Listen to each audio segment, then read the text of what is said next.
Don't take another supplement until you watch this. Now, there are common fillers in most supplements that are out there in the marketplace, and this is one that I really want to check your vitamin labels for. So you look at that section on your vitamin label that says non-medicinal ingredients. It may say excipients as well, depending on which country you're in, but I want you to look for this, and this is microcrystalline cellulose. This is a filler that they use in supplements, which I'm going to explain in just a second.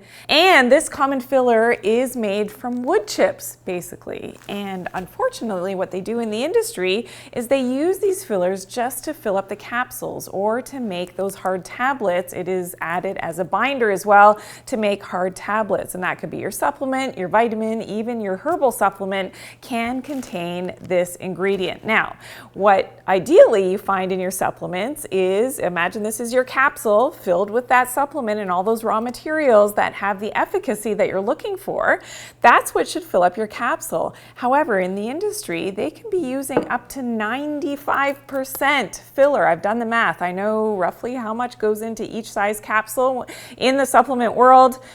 Up to 95% of it could be filler, and that's why I want for you to look for that microcrystalline cellulose on your vitamin labels, because this is not the same when you're looking at the efficacy of how supplements are working for you, something that is loaded with filler versus something that is 100% those raw materials that have the efficacy. That's going to work much differently for you in your body and with your own bioavailability and your body's ability to break down and actually utilize those nutrients.